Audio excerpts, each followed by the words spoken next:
BJP ने राहुल गांधी के Malaysia में छुट्टियां मनाने का दावा करते हुए एक तीखा हमला बोला और बीजेपी के आईटी सेल के प्रमुख हैं अमित मालवीय। उनका दावा है कि कांग्रेस नेता एक बार फिर से गायब हो गए हैं और इस बार मलेशिया में लंगकावी में एक गुप्त छुट्टी मना रहे हैं। बिहार में विधानसभा चुनाव है और वो भी चरम पर है और इस बीच में राहुल गांधी मलेशिया के पर्यटक स्थल लंगकावी में छुट्टी मनाने पहुंच गए हैं।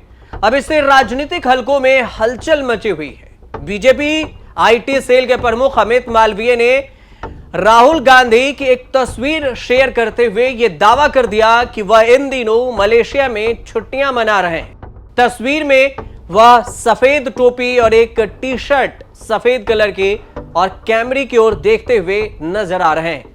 दावा हो रहा है कि राहुल गांधी एक बार फिर से गायब हो गए हैं और इस बीच मलेशिया के लंगकावी में एक गुप्त छुट्टी पर है। उन्होंने यह भी कहा है कि लगता है कि बिहार के राजनीति की गर्मी और धूल कांग्रेस के युवराज के लिए बहुत ज्यादा थी, इसलिए उन्हें छुट्टी पर जाना पड़ा। फिर वे सीक्रेट मीटिंगों में से एक हैं जिनके बारे में कोई कुछ जानता नहीं।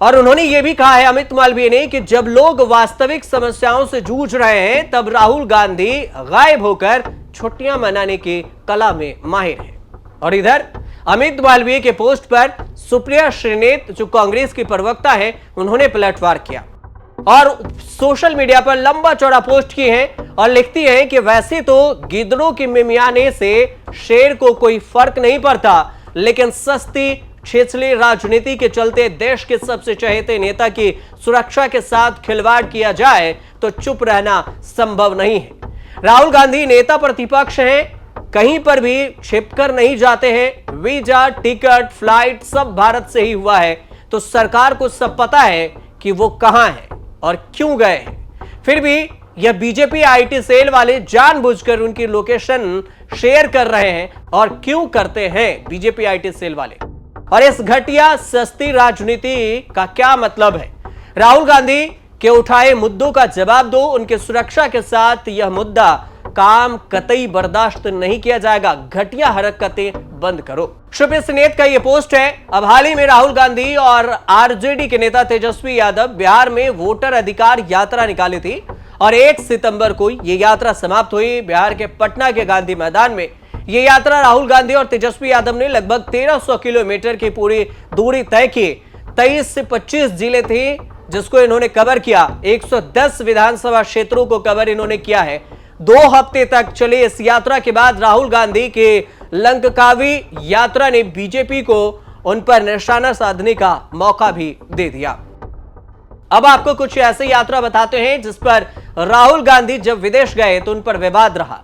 बीजेपी ने राहुल गांधी की विदेश यात्रा को लेकर सवाल हर बार उठाया, खासकर संसद सत्र या फिर चुनाव प्रचार के दौरान। उनकी विदेश यात्रा को लेकर बीजेपी हमेशा से ही आलोचना करती रही है और इस साल के बजट सत्र के दौरान भी बीजेपी ने राहुल गांधी के वियतनाम और अन्य देशों के लगातार यात्राओं पर सवाल उठाए थे। बीजेपी ने इन यात्राओं को राष्ट्रीय सुरक्षा के लिए खतरा करार दिया था। बीजेपी के नेता रविशंकर प्रसाद उन्होंने प्रेस कॉन्फ्रेंस की थी और उन्होंने प्रेस कॉन्फ्रेंस में राहुल गांधी की वियतनाम के प्रति असामान्य प्रेम पर सवाल उठाए थे। हालांकि ऐसा भी नहीं है कि राहुल गांधी पहली बार विदेश यात्रा पर हैं। विदेश यात्रा पर राहुल गांधी जब भी रहे हैं तो उनके बयानों को लेकर विवाद हुआ है।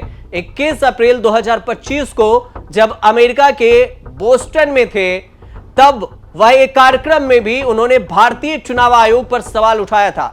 तब उन्होंने कहा था कि चुनाव आयोग कॉम्प्रोमाइज्ड है और इस बयान के बाद विवाद हुआ था और कहा कि क्या राहुल गांधी जानबूझकर विदेश धरती पर भारत की छवि को खराब कर रहे हैं। बीजेपी ने सीधा आरोप लगाया था और सवाल पूछा था। 2024 के लोकसभा चुनाव को भी याद कीजिए। राहुल गांधी जब अमेरिका के नेशनल प्रेस क्लब में थे तो उन्होंने कहा था कि भारत में लोकतंत्र पिछले 10 सालों से टूटा है, ब्रोकन हुआ है और अब यह लड़ रहे हैं। सितंबर 2023 में राहुल गांधी ने ब्रसेल्स में यूरोपीय यूनियन में कहा था कि भारत में फुल स्केल असॉल्ट हो रहा है। मई 2022 में लंदन में आइडियाज फॉर इंडिया सम्मेलन में राहुल गांधी ने कहा था कि भारत की संस्थाएं परजीवी बन गई है। उन्होंने चुनाव आयोग पर सीधा टारगेट किया था। अगस्त 2018 में यूके और जर्मनी में राहुल गांधी ने प्रधानमंत्री नरेंद्र मोदी के बारे में कहा था कि वह देशभक्त नहीं है। इससे पहले देखिए 2018 में चले जाइए तो मलेशिया में राहुल गांधी ने नोटबंदी को लेकर तंज कसा था। उन्होंने यह कहा था कि अगर वह प्रधानमंत्री होते तो इस प्रस्ताव को कूड़ेदान में फेंक देते। 2018 में ही जब सिंगापुर में गए थे तो ली कुआन लू स्कूल ऑफ पब्लिक पॉलिसी में राहुल गांधी ने कहा था कि भारत में हर डर और नफरत का माहौल है। जनवरी 2018 में ही बहरीन में एनआरआई सम्मेलन में राहुल गांधी का कहना हुआ कि सरकार बेरोजगार से निपटने में नाकाम रही है और इसकी भी खूब चर्चा हुई थी। इस पर राहुल गांधी को भी खूब लपेटा गया था बीजेपी की तरफ से। सितंबर 2017 में अमेरिका के बर्लिन स्थित कैलिफोर्निया यूनिवर्सिटी में राहुल गांधी का कहना हुआ कि मोदी सरकार सिर्फ टॉप 100 कंपनियों के लिए काम कर रही है। 2017 में ही अमेरिका में राहुल गांधी ने कहा था कि भारत अब वह नहीं रहा जहां हर कोई कुछ भी स्वतंत्र रूप से कह सकता है। राहुल गांधी का यह तर्क रहा कि वे भारत कि असली तस्वीर दुनिया के सामने रख रहे हैं। लेकिन वहीं पर सत्ता पक्ष ने राहुल गांधी के बयान को पलटवार करते हुए कहा कि आलोचना और बदनामी में एक बारीकी फर्क होता है और एक राष्ट्रीय नेता को यह समझना चाहिए कि अंतर्राष्ट्रीय मंचों पर एक जो बयान दिया जाता है उनके बयान सिर्फ घरेलू राजनीतिक तक सीमित नहीं रहते, बल्कि वे भारत की छवि, निवेशकों के भरोसे और वैश्विक कूटनीतिक संबंधों पर भी असर डालता है। अब मलेशिया से जब उनकी तस्वीर आई है तब भी एक बार फिर विवाद मचा हुआ है। आप देखते रहिए न्यूज़ तक। अगर आपको स्ट्रोक या हार्ट डिसीज हुआ है तो काफी सारे डॉक्टर्स लो डोज एस्पिरिन अभी यूज करते हैं और वापस ना हो इसलिए, तो सेकेंडरी प्रिवेंशन के लिए अभी भी यूज होता है। लेकिन ये याद रखना पड़ता है कि ब्लीडिंग पे भी ध्यान रखें।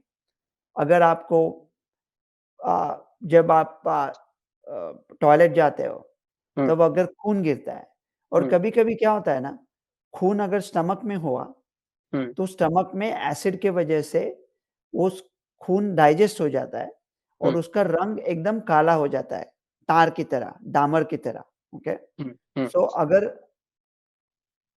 अगर तार की तरह मतलब डांबर, लाइक जिसको कोल टार कहते हैं हम लोग, जो रस्से से बनाते हैं ना, हाँ, राइट। ऐसा अगर लगता है हाँ। तो शायद अपर जीआई में ब्लीडिंग है। उसके ऊपर याद रखना चाहिए।